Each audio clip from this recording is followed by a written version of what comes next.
Welcome to Yashasvi creations. ಯಾರೆಲ್ಲ ಹೊಸದಾಗಿ tailoring ಕಲಿತಾ ಇದಾರೋ ಅವರೆಲ್ರಿಗೂ ಸಹ ಈ ಒಂದು ತುಂಬಾ ಯೂಸ್ಫುಲ್ ಆಗಿರುತ್ತೆ ಅಂತ ಹೇಳಿ ಈ ಒಂದು ವಿಡಿಯೋನ ಮಾಡ್ತಾ ಇದ್ದೀನಿ.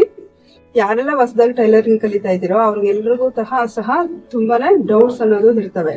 ಏನಪ್ಪಾ ಅಂತಂದ್ರೆ ಬ್ಲೌಸ್ ಇಂದ ಯಾವ ರೀತಿ ನಾವು ಮೆಜರ್ಮೆಂಟ್ ಅನ್ನ ತಗೊಳ್ಳೋದು, ಅಥವಾ ಬಾಡಿ ಮೆಜರ್ಮೆಂಟ್ ಹಾಗೆ ಯಾವ ತರ ತಗೋಬೇಕು, ಹಾಗೇನೆ ಈ ಒಂದು ಬ್ಲೌಸ್ ಅನ್ನ ಯಾವ ರೀತಿ ಕಟ್ ಮಾಡ್ಬೇಕು, ಯಾವ ರೀತಿ ಸ್ಟಿಚ್ ಮಾಡ್ಬೇಕು, ಈ ಎಲ್ಲಾ ಡೌಟ್ಸ್ ಎಲ್ಲಾ ಬಿಗಿನರ್ಸ್ಗೂ ಇದ್ದೇ ಇರ್ತವೆ.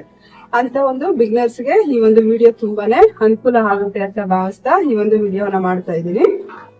ಈಗ ಮೊದಲು ನಾವು ಬೇಸಿಕ್ ಆಗಿ ಕೆಲವೊಂದು ವಿಷಯಗಳನ್ನ ತಿಳ್ಕೊಂಡಿರ್ಬೇಕು. ಯಾವ್ಯಾವ್ದಪ್ಪ ವಿಷಯಗಳು ಅಂತ ಹೇಳಿದ್ರೆ, ಫಸ್ಟ್ ಬಂದು ನಾವು ಬ್ಲೌಸ್ ಅಲ್ಲಿ ಮೆಜರ್ ಮಾಡುವಾಗ ಈ ಒಂದು ಬ್ಲೌಸ್ ನ ಉದ್ದ ಎಷ್ಟಿದೆ ಅಂತ ತಿಳ್ಕೊಬೇಕು. ಹಾಗೇನೆ ಈ ಒಂದು ಚೆಸ್ಟ್ ಬಿಡ್ತು, ಈ ಒಂದು ಬಾಡಿ ಒಂದು ಸುತ್ತಳತೆ ಎಷ್ಟಿದೆ ಅದನ್ನ ತಿಳ್ಕೊಂಡಿರ್ಬೇಕು. ಹಾಗೇನೆ ಈ ಒಂದು ವೆಸ್ಟ್ ಬಿಡ್ತು ಅಂದ್ರೆ ಸೊಂಟದ ಸುತ್ತಳತೆ ಎಷ್ಟು ಬರುತ್ತೆ ಅದು ತಿಳ್ಕೊಂಡಿರ್ಬೇಕು.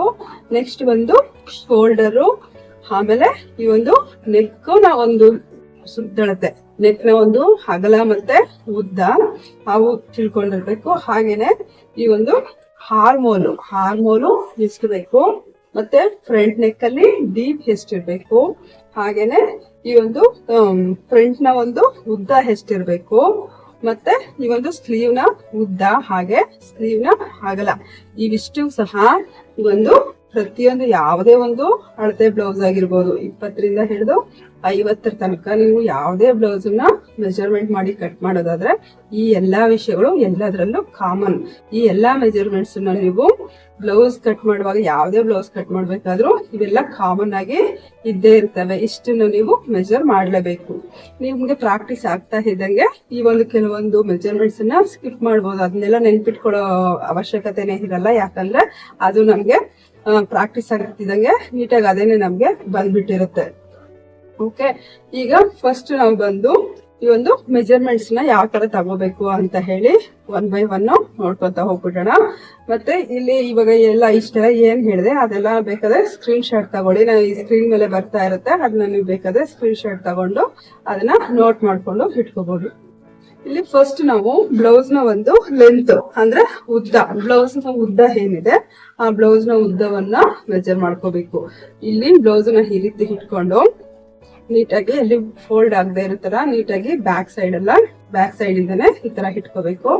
ಇಟ್ಕೊಂಡು ಈ ಶೋಲ್ಡರ್ ಜಾಯಿಂಟ್ ಏನಿದೆ ಮೇಲೆ, ಶೋಲ್ಡರ್ ಜಾಯಿಂಟ್ ಇಂದ ಹಿಡಿದು ಇಲ್ಲಿ ಕೆಳಗಡೆ ಬಾಟಮ್ ಏನಿದೆ ಬಾಟಮ್ ವರ್ಗು ಎಷ್ಟು ಬರುತ್ತೆ ಅಷ್ಟು, ಅಂದ್ರೆ ಇಲ್ಲಿ 13 ಇಂಚಸ್ ಬರ್ತಾ ಇದೆ. ಈ 13 ಇಂಚಸ್ಗೆ ಇನ್ನು 1 ಇಂಚನ್ನ ಆಡ್ ಮಾಡ್ಕೋಬೇಕು. ಯಾಕೆ ಇನ್ನೊಂದು ಇಂಚ್ ಆಡ್ ಮಾಡ್ಬೇಕು ಅಂತಂದ್ರೆ, ನಾವು ಇಲ್ಲಿ ಸ್ಟಿಚ್ಗೆ ಮಾರ್ಜಿನ್ಗೆ ಇಲ್ಲಿ ಮೇಲೆ 1/2 ಇಂಚು ಹಾಗೇನೆ ಕೆಳಗಡೆ ಮಾರ್ಜಿನ್ಗೆ ಇಲ್ಲಿ 1/2 ಇಂಚು ಬಿಡ್ತೀವಲ್ವಾ, ಸೊ ಹಂಗಾಗಿ ಈ 13ಕ್ಕೆ 1 ಇಂಚನ್ನ ಆಡ್ ಮಾಡ್ಬೇಕು. ಮತ್ತೆ ನಾವು ಉದ್ದವನ್ನ ಅಳತೆ ಮಾಡುವಾಗ ಇನ್ನೊಂದು ಮಿಸ್ಟೇಕ್ ಮಾಡ್ತೀವಿ. ಏನಪ್ಪಾ ಅಂತಂದ್ರೆ, ಈ ನೆಕ್ ಏನಿದೆ ಈ ನೆಕ್ ಹತ್ರದಿಂದ ಇಲ್ಲಿಂದ ಹಿಡಿದು ಇಲ್ಲಿ ನಾವು ಮೆಜರ್ ಮಾಡ್ತೀವಿ. ಈ ರೀತಿ ಮೆಜರ್ ಮಾಡಬಾರ್ದು. ಹಾಗೇನೆ ಈ ತರ ಇಲ್ಲಿ ಲಾಸ್ಟ್ ಏನಿದೆ ಸ್ಲೀವ್ ಜಾಯಿಂಟ್ ಇಲ್ಲಿಂದನೂ ಸಹ ಈ ರೀತಿ ನಾವು ಮೆಜರ್ ಮಾಡಬಾರ್ದು. ಯಾಕೆ ಅಂತ ಹೇಳಿದ್ರೆ, ಇಲ್ಲಿ ನೆಕ್ ಏನಾದ್ರು ಸ್ವಲ್ಪ ಲೂಸ್ ಆಗಿತ್ತು ಅಂತಂದಾಗ ನೆಕ್ ಹತ್ರ ಹಿಡಿದು ಸ್ಟಿಚ್ ಮಾಡಿರ್ತಾರೆ. ಸೊ ಹಂಗಾಗಿ ಇಲ್ಲಿ ನಮ್ಗೆ ಹೆಚ್ಚು ಕಡಿಮೆ ಬರುವಂತ ಒಂದು 1/2 ಇಂಚಲ್ಲಿ ಹೆಚ್ಚು ಕಡಿಮೆ ಆಗೋ ಚಾನ್ಸಸ್ ತುಂಬಾ ಇರುತ್ತೆ. ಸೊ ಹಂಗಾಗಿ ಈ ಒಂದು ಲೆಂತ್ ಅನ್ನ ಮೆಜರ್ ಮಾಡುವಾಗ ಯಾವುದೇ ಕಾರಣಕ್ಕೂ ಈ ಸೆಂಟರ್ ಇಂದಾನೆ ನಾವು ಮೆಜರ್ ಮಾಡ್ಬೇಕು. ಈ ಕಡೆಯಿಂದ ಆಗ್ಲಿ ಅಥವಾ ಇಲ್ಲಿಂದ ಆಗ್ಲಿ ಮೆಜರ್ ಮಾಡಬಾರ್ದು. ಮತ್ತೆ ನೆಕ್ಸ್ಟ್ ಬಂದು ಈ ಒಂದು ಚೆಸ್ಟ್ ವಿಡ್ತ್ ಅಂದ್ರೆ ಈ ಒಂದು ಎದೆ ಸುತ್ತಳತೆ ಏನ್ ಬರುತ್ತೆ, ಈ ಎದೆ ಸುತ್ತಳತೆಯನ್ನ ಮಾಡ್ಕೋಬೇಕು. ನಮ್ಗೆ ಇಲ್ಲಿ ಈ ಒಂದು ಜಾಯಿಂಟ್ ಏನಿದೆ ಸೈಡ್ ಜಾಯಿಂಟ್ ಮತ್ತೆ ಸ್ಲೀವ್ ಮತ್ತೆ ಈ ಒಂದು ಸೈಡ್ 2 ಜಾಯಿಂಟ್ ಆಗುವಲ್ಲಿ ಏನಿದೆ ಅಲ್ಲಿ ಮೆಜರ್ಮೆಂಟ್ ಅನ್ನ ಮಾಡ್ಕೋಬೇಕು. ಇಲ್ಲಿ ನಮ್ಗೆ 17 ಇಂಚು ಬರ್ತಾ ಇದೆ. 17ಅನ್ನ ನಾವು ಡಬಲ್ ಮಾಡ್ಕೋಬೇಕು. 17 ಡಬಲ್ ಮಾಡಿದಾಗ 34 ಇಂಚು ಬರುತ್ತೆ. ಅಂದ್ರೆ ಇಲ್ಲಿ ಓವರ್ ಆಲ್ ಆಗಿ ಇಡೀ ಬ್ಯಾಕ್ ಎಲ್ಲ ಹೇಗಿದೆ, ಬ್ಯಾಕ್ ಎಲ್ಲ ಒಂದ್ ಪಾರ್ಟ್ ಆದ್ರೆ ಫ್ರಂಟ್ ಎಲ್ಲ ಒಂದ್ ಪಾರ್ಟ್. ಅಂದ್ರೆ ಈ ಬ್ಯಾಕ್ ಅಲ್ಲಿ ಏನು 17 ಇಂಚ್ ಬರುತ್ತೋ ಆ 17ಕ್ಕೆ ಇನ್ನು 17 ಇಂಚ್ ಸೇರಿಸಿದಾಗ ನಮ್ಗೆ 34 ಇಂಚ್ ಬರುತ್ತೆ. ಈ 34 ಇಂಚ್ ಏನಿದೆ ಇದೆ ಈ ಒಂದು ಬ್ಲೌಸ್ ನ ಸೈಜ್, ಅಂದ್ರೆ 34 ಸೈಜ್ ಅಂತ ಹೇಳಿ ನಾವು ಹೇಳ್ತೀವಿ. ಇದು ಆದ್ಮೇಲೆ ನೆಕ್ಸ್ಟ್ ಬಂದು ಈ ಒಂದು ವೆಸ್ಟ್ ಅಂದ್ರೆ ಸೊಂಟದ ಸುತ್ತಳತೆ. ಸೊಂಟದ ಸುತ್ತಳತೆನ ನಾವು ಯಾವ ತರ ಮೆಜರ್ ಮಾಡ್ಬೇಕು ಅಂತ ಹೇಳಿದ್ರೆ, ಇಲ್ಲಿ ಈ ಕಡೆ ಹುಕ್ಸ್ ಪಟ್ಟಿ ಏನಿದೆ, ಹುಕ್ಸ್ ಪಟ್ಟಿಯಿಂದ ಹಿಡಿದು ಈ ಹುಕ್ಸ್ ಪಟ್ಟಿಯಿಂದ ಹಿಡಿದು ಟೋಟಲ್ ಎಲ್ಲ ಫುಲ್ಲು ಈ ಕೊನೆವರೆಗೂ ಟೇಪ್ ಅಲ್ಲಿ ಮೆಜರ್ ಮಾಡ್ಕೋಬೇಕು. ನಂಗೆ 27.75 ಬರ್ತಾ ಇದೆ. 7.75 ಅಂದ್ರೆ 28 ಅಂತಾನೆ ಇಟ್ಕೊಳ್ಳಿ. 1 ಇಂಚು, 1/2 ಇಂಚು ಅಥವಾ 1/4 ಇಂಚು ಅಷ್ಟು ಎಕ್ಸ್ಟ್ರಾ ಬೇಕಾದ್ರೆ ಇಟ್ಕೊಳ್ಳಿ. ಕಡಿಮೆ ಮಾತ್ರ ಮಾಡಕ್ ಹೋಗ್ಬೇಡಿ. ಯಾಕೆ ಅಂತ ಅಂದ್ರೆ ನಾವು ಸ್ಟಿಚ್ ಮಾಡುವಾಗ 1/2 ಇಂಚು ಕಡಿಮೆ ಆಗ್ಬೋದು, ಹಾಗೇನೆ 1/2 ಇಂಚು ಜಾಸ್ತಿನೂ ಆಗ್ಬೋದು ನಮ್ಗೆ ಫಿಟ್ಟಿಂಗ್ ಬರೋಷ್ಟರಲ್ಲಿ. ಹಂಗಾಗಿ 1/2 ಇಂಚು ಜಾಸ್ತಿ ಇದ್ರೂ ಪರವಾಗಿಲ್ಲ, ಕಡಿಮೆ ಮಾತ್ರ ಮಾಡೋಕೆ ಹೋಗ್ಬೇಡಿ. ನೀವ್ ಏನ್ ಎಲ್ಲಾ ಮೆಜರ್ಮೆಂಟ್ಸ್ ತಗೋತೀರಾ ಅದನ್ನೆಲ್ಲವನ್ನು ಸಹ ಒಂದ್ ಕಡೆ ಬರೆದಿಟ್ಕೊಳ್ಳಿ. ಇಲ್ಲಿ ನಮ್ಗೆ ಬರ್ತಾ ಇರೋದು ಸೊಂಟದ ಸುತ್ತಳತೆ 28. ಆ 28ನ ಒಂದ್ ಕಡೆ ಬರೆದಿಟ್ಕೊಳ್ಳಿ. ಎಲ್ಲಾ ಮೆಜರ್ಮೆಂಟ್ಸ್ ಒಂದ್ ಕಡೆ ಬರೆದಿಟ್ಕೊಳ್ಳಿ. ಇದು ಆದ್ಮೇಲೆ ಮತ್ತೆ ನಮ್ಗೆ ಆಲ್ಮೋಸ್ಟ್ ಎಲ್ಲಾ ಒಂದು ಮೆಜರ್ಮೆಂಟ್ಸ್ ಬ್ಯಾಕ್ ಅಲ್ಲೇನೆ ಬಂದ್ಬಿಡ್ತವೆ. ಫ್ರಂಟ್ ಅಲ್ಲಿ 1-2-3 ಮೆಜರ್ಮೆಂಟ್ಸ್ ಬಿಟ್ರೆ ಇನ್ ಎಲ್ಲಾ ಮೆಜರ್ಮೆಂಟ್ಸ್ ನಾವು ಬ್ಯಾಕ್ ಇಂದಾನೆ ತೆಗಿತೀವಿ. ನೆಕ್ಸ್ಟ್ ಲೆಂತ್ ಆಯ್ತು, ಮತ್ತೆ ಚೆಸ್ಟ್ ಬಿಡ್ತಾಯ್ತು, ಮತ್ತೆ ವೆಸ್ಟ್ ಬಿಡ್ತಾಯ್ತು. ಈಗ ಶೋಲ್ಡರ್ ಅನ್ನ ಮೆಜರ್ ಮಾಡ್ಬೇಕು. ಶೋಲ್ಡರ್ ನ ಮೆಜರ್ಮೆಂಟ್ ಮಾಡುವಾಗ ಯಾವಾಗ್ಲೂ ಅಷ್ಟೇ ಇದನ್ನ ಈ ರೀತಿ ಕೂಡೋ ತರ ಇಟ್ಕೊಂಡಿರ್ಬೇಕು. ನಾವು ಹೇಳಿದಷ್ಟು ಇದು ಜಾಸ್ತಿನೇ ಹೋಗುತ್ತೆ, ಆದ್ರೆ ಈ ರೀತಿ ಯಾವುದೇ ಕಾರಣಕ್ಕೂ ಮಾಡಬಾರ್ದು. ಇದನ್ನ ಶೋಲ್ಡರ್ ಮೆಜರ್ ಮಾಡುವಾಗ ಈ ರೀತಿ ಕೂಡೋ ತರಾನೇ ಹತ್ರಕ್ಕೆ ಇಟ್ಕೋಬೇಕು. ಹತ್ರಕ್ಕೆ ಇಟ್ಕೊಂಡು ಈ ಒಂದು ಸ್ಲೀವ್ ಜಾಯಿಂಟ್ ಇಂದ ಹಿಡಿದು ಈ ಕಡೆ ಸ್ಲೀವ್ ಜಾಯಿಂಟ್ ವರೆಗೂ ಎಷ್ಟು 10 ಇಂಚ್ ಬರ್ತಾ ಇದೆ. ಈ 10 ಇಂಚ್ಗೆ ಇನ್ನೂ 1 ಇಂಚನ್ನ ನಾವು ಆಡ್ ಮಾಡ್ಬೇಕು. ಯಾಕೆ ಇನ್ನೊಂದು ಇಂಚ್ ನಾವು ಆಡ್ ಮಾಡ್ತಾ ಇದೀವಿ ಅಂತಂದ್ರೆ, ಇಲ್ಲಿ 1/2 ಇಂಚು ಈ ಸ್ಟಿಚ್ ಈ ಕಡೆ ಇಲ್ಲಿ ಹೋಗಿದೆಯಲ್ವಾ, ಈ ಮಾರ್ಜಿನ್ ಒಳಗಡೆ ಇದಕ್ಕೆ 1/2 ಇಂಚು, ಮತ್ತೆ ಈ ಕಡೆಗೆ ಇಲ್ಲಿ ಒಂದು 1/2 ಇಂಚ್ ಹೋಗ್ತಾ ಇದೆ. ಈ ಎರಡರಿಂದ ಸೇರಿಸಿ 1 ಇಂಚು ನಾವು ಇಲ್ಲಿ ಎಕ್ಸ್ಟ್ರಾ ಇಟ್ಕೋತಾ ಇದೀವಿ. ಮತ್ತೆ ಇಲ್ಲಿ ನಾವು ಆಡ್ ಮಾಡ್ಕೋತಾ ಇದೀವಿ 1 ಇಂಚು.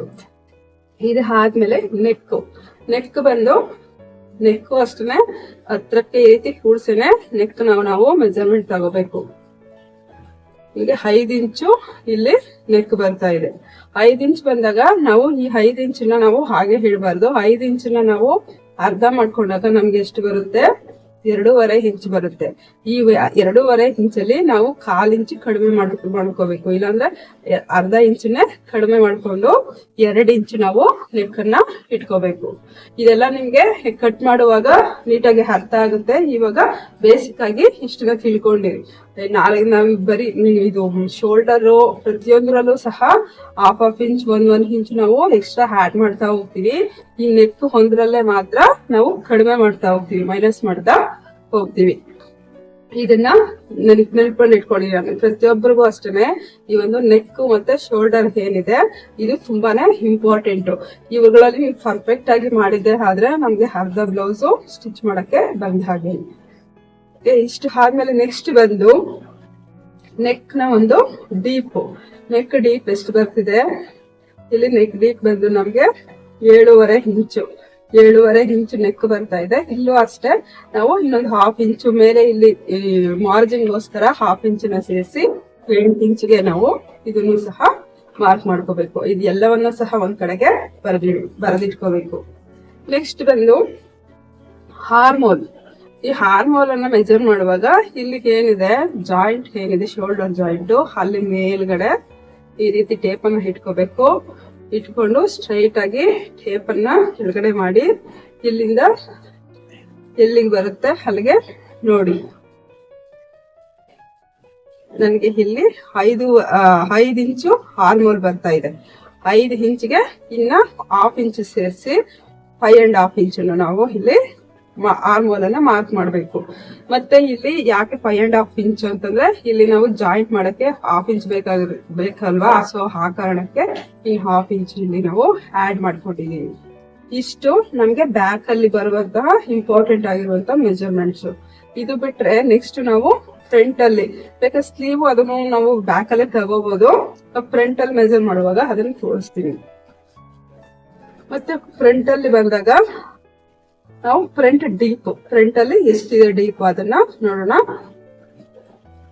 ಮೇಲೆ ಶೋಲ್ಡರ್ ಜಾಯಿಂಟ್ ಹತ್ರ ಟೇಪ್ ಇಟ್ಕೊಂಡು ಕೆಳಗಡೆಗೆ ಇಂಚಿಗೆ ಬಂದಾಗ 6.5 ಇಂಚಿಗೆ ಇದೆ. 6.5 ಇಂಚಿಗೆ ನಾವು ಹಿಂಗ್ 1/2 ಇಂಚು ಆಡ್ ಮಾಡ್ಕೋಬೇಕು. 1/2 ಇಂಚ್ ಆಡ್ ಮಾಡ್ಕೊಂಡ್ರೆ ಅದು ಇಲ್ಲಿ ಸ್ಟಿಚ್ ಅಲ್ಲಿ 1/2 ಇಂಚ್ ಹೋಗುತ್ತೆ. ಆಗ ನಮಗೆ ಕರೆಕ್ಟ್ ಆಗಿ ನೆಕ್ ನ ಒಂದು ಲೆಂತ್ ಅನ್ನೋದು ಬರುತ್ತೆ. ಇದು ಆದ್ಮೇಲೆ ನೆಕ್ಸ್ಟ್ ಫ್ರಂಟ್ ಲೆಂತ್ ತಗೊಳ್ಳೋದು ಅಂತಂದ್ರೆ ನಾವ್ ಇಲ್ಲಿಂದ ಹಿಡಿದು ಬೆಲ್ಟ್ ವರ್ಗೂ ತಗೋಬಾರ್ದು. ಬೆಲ್ಟ್ ವರ್ಗೂ ತಗೊಳಿದ್ರೆ ಈ ಒಂದು ಬೆಲ್ಟ್ ಕ್ರಾಸ್ ಬೆಲ್ಟ್ ಏನಿದೆ, ಕ್ರಾಸ್ ಬೆಲ್ಟ್ ವರ್ಗೂ ಎಲ್ಲಿದೆ ಎಷ್ಟಿದೆ ಅಷ್ಟನ್ನ ಮಾತ್ರ ನಾವು ಇಲ್ಲಿ ಮೆಜರ್ ಮಾಡ್ಕೋಬೇಕು. ಇಲ್ಲಿ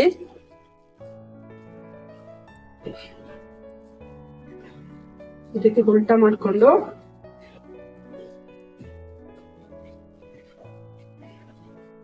ಮೇಲೆ ಇದು ಮಾರ್ಜಿನ್ ಏನಿದೆ ಅದನ್ನು ಸೇರಿಸ್ಕೊಂಡು ಕೆಳಗಡೆವರೆಗೂ ನೆಕ್ಸ್ಟ್ ಮಾರ್ಜಿನ್ ಏನಿದೆ ಆ ತರ ಬೇಕಾದ್ರೂ ನೀವು ಆಡ್ ಮಾಡ್ಕೋಬಹುದು. ಇಲ್ಲ ಅಂತಂದ್ರೆ ಇಲ್ಲಿ ಈ ಮಾರ್ಜಿನ್ ಸೇರಿಸ್ಕೊಂಡಾಗ ನಮ್ಗೆ 13 ಇಂಚ್ ಬರ್ತಾ ಇದೆ. 13 ಬೇಡ ಅಂತಂದ್ರೆ 12 ಅದಕ್ಕೆ ಪ್ಲಸ್ 1 ಸೇರಿಸ್ಕೊಂಡು ಮೇಲೆ ಮಾರ್ಜಿನ್ ಆದ್ರೂ ನೆಕ್ಸ್ಟ್ ಆಮೇಲೆ ಸೇರಿಸ್ಕೋಬಹುದು. ಈ ರೀತಿ ಎಳೆದು ಈ ರೀತಿ ಮೆಜರ್ ಮಾಡ್ಕೋಬೇಕು. ಇದು ಫ್ರಂಟ್ ಲೆಂತ್. ಇಷ್ಟ ಆಯ್ತು ನೆಕ್ಕು ಮತ್ತೆ ಫ್ರಂಟ್ ಲೆಂತ್ ಅನ್ನ ಮೆಜರ್ ಮಾಡಿ ಆಯ್ತು. ನೆಕ್ಸ್ಟ್ ಬರೋದಾದ್ರೆ ಇದು ಸ್ಲೀವ್ ಲೆಂತ್ ಬಂದು ಇಲ್ಲಿ ಮೇಲೆ ಶೋಲ್ಡರ್ ಏನಿದೆ ಶೋಲ್ಡರ್ ಹತ್ರ ಟೇಪ್ ಹಿಡ್ಬೇಕು. ಸ್ಲೀವ್ ನ ಒಂದು ತುದಿ ಏನಿದೆ ಅಲ್ಲಿವರೆಗೂ ಎಷ್ಟು ಬರುತ್ತೆ ಅಷ್ಟಲ್ಲಿಗೆ ನೋಡ್ಕೋಬೇಕು. ಇಲ್ಲಿ ನಮ್ಗೆ 7.5 ಇಂಚ್ ಬರ್ತಾ ಇದೆ. 7.5 ಇಂಚ್ ಬಂದಾಗ ಇದಕ್ಕೆ ನಾವು ಹಿಂಗ್ 1 ಇಂಚು ಆಡ್ ಮಾಡ್ಕೋಬೇಕು. 8.5 ಆಗುತ್ತೆ. 8.5 ಇಲ್ಲಿ 1/2 ಇಂಚು ಮಾರ್ಜಿನ್ ಹೋಗುತ್ತೆ. ಕೆಳಗಡೆ 1/2 ಇಂಚು ಫೋಲ್ಡ್ ಮಾಡ್ತೀವಲ್ವಾ, ಸೊ ಅವಾಗ ನೆಕ್ಸ್ಟ್ ನಮ್ಗೆ ರೆಡಿ ಆಗೋಷ್ಟರಲ್ಲಿ 7.5 ಇಂಚು ಬರುತ್ತೆ. ಮತ್ತೆ ಸ್ಲೀವ್ ಇಂದು ಸುತ್ತಳತೆ ಇಲ್ಲಿಂದ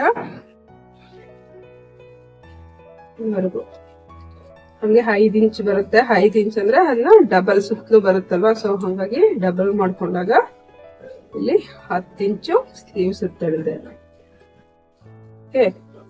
ಇಷ್ಟು ನೀಟಾಗಿ ಅರ್ಥ ಆಗಿದೆ ಅಂತ ಭಾವಿಸ್ತೀನಿ. ನಿಮ್ಗೆ ನನ್ನ ವಿಡಿಯೋ ಏನಾದ್ರು ಇಷ್ಟ ಆಗಿದ್ರೆ ಖಂಡಿತ ನನ್ನ ಚಾನೆಲ್ ನ ಸಬ್ಸ್ಕ್ರೈಬ್ ಮಾಡಿ, ಹಾಗೇನೆ ಫಾಲೋ ಮಾಡಿ. Thank you for watching.